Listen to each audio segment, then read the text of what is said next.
Carissimi cittadini, Giancarlo Gentilini avrebbe iniziato così il saluto alla sua comunità, ovviamente con una voce più forte e potente. Però innanzitutto desidero portare l'abbraccio dei trevigiani alla famiglia, alla moglie Maria e ai figli Antonio e Stefano. Li ringrazio per aver condiviso con noi, pur nel dolore della perdita, le volontà di Giancarlo affinché la sua Treviso potesse rendergli il giusto omaggio. C'è un aspetto, Giancarlo Gentilini, che in questi giorni di ricordo della sua figura pubblica e della sua storia amministrativa ci aiuta a comprenderne lo spessore umano. Fra le sue ultime disposizioni c'è stato anche il testo dell'epigrafe, dove ha voluto fosse riportata pedissequamente questa frase: non voglio fiori, ma opere di bene per amore dei miei cittadini. Ecco, per amore dei miei cittadini è la firma di Giancarlo. 5 parole che riassumono perfettamente l'essenza del buon padre di famiglia, un concetto che conosceva benissimo per i suoi studi giuridici, per l'incarico nella Cassa di risparmio della Marca Trevigiana e per il suo lungo mandato da sindaco e vice sindaco di questa città. Essere diligente come un buon padre di famiglia significa amare, custodire, essere previdente, ma soprattutto significa essere normale, perché quello del buon padre di famiglia è un modello che proprio in diritto rimanda una diligenza media, quella dell'uomo corretto e avveduto.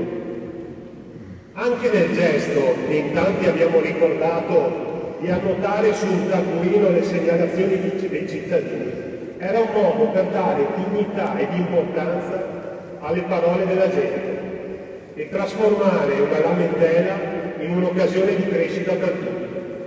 Ma la sua normalità era anche nell'essere umanamente imperfetto, sferzante nel linguaggio, ostinato nelle scelte. Eppure, anche quando sembrava che procedere contro vento, una razionalità profonda guidava le sue decisioni, portando benefici che il tempo ha confermato. C'è un'altra lezione che Giancarlo ci ha impartito, quella della coerenza.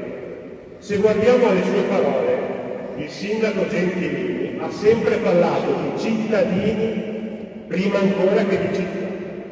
È questo che per chi fa politica, e vedo davvero tanti sindaci, e per chi amministra, non è un dettaglio da poco. Non si è mai fermato alle rimostranze verso le rivoluzioni urbane più forti, o di fronte alle strade che si potevano aprire in un percorso politico. Se per Giancarlo una qualsiasi situazione non faceva il bene della comunità, significava che quella non costituiva né un'opportunità né una soluzione percorribile. Penso che per chi amministra il bene comune non ci sia insegnamento più dirompente. Ed è anche partendo da qui che si spiegano alcune sue scelte. Se i cittadini sono la famiglia, la città è la loro casa.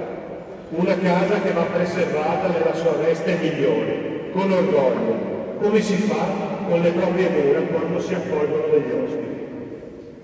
Vedeva il suo impegno da sindaco come un privilegio, ma soprattutto come un impegno verso quella città che lo aveva accolto dalla sua Vittorio Veneto e che aveva visto ferita dalle bombe del 7 aprile del 1944.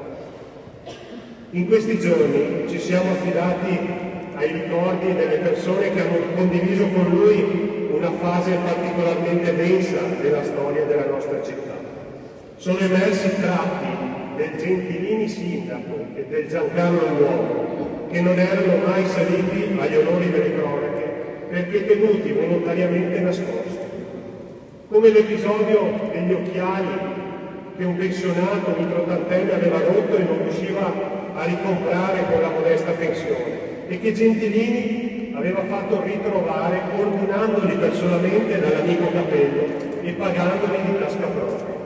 O come il gesto verso un cittadino extracomunitario che con basso reddito e una famiglia a carico non riusciva a pagare una multa. Aveva chiesto aiuto al sindaco e anche in questo caso Gentilini la pagò di sua iniziativa senza fare alcun clamore. Sono testimonianze queste che ci sono arrivate anche grazie all'amico Giuseppe Basso, che è appena intervenuto a nome della famiglia, con cui ha condiviso la quotidianità della stagione amministrativa fra il municipio, gli uffici, ma soprattutto i cantieri, e che negli ultimi anni è diventato una spalla su cui posarsi, in un'amicizia che andava oltre ogni rapporto fiduciario. Gentilini è stato il mio sindaco, quello della mia adolescenza e quello dell'inizio della mia militanza. Ho avuto l'onore di raccogliere l'eredità di una Treviso grata alla sua figura per vicinanza, abnegazione e capacità di arrivare dritto al punto. L'eredità di un rapporto con i cittadini, di un sindaco nella forma e nella sostanza, vicino, corretto e responsabile. Un fuoriclasse nel dare l'esempio, nel guadagnarsi la fiducia, ma soprattutto ripagandola sempre. La sua eredità va raccolta, custodita e tramandata. Caro Giancarlo, probabilmente non eravamo pronti a questo saluto perché ti consideravamo immortale. Oggi, in questa presenza forte di cittadini, nei racconti, nelle opere, nei valori che hai seminato, capiamo che in fondo non ce l'avamo sbagliato.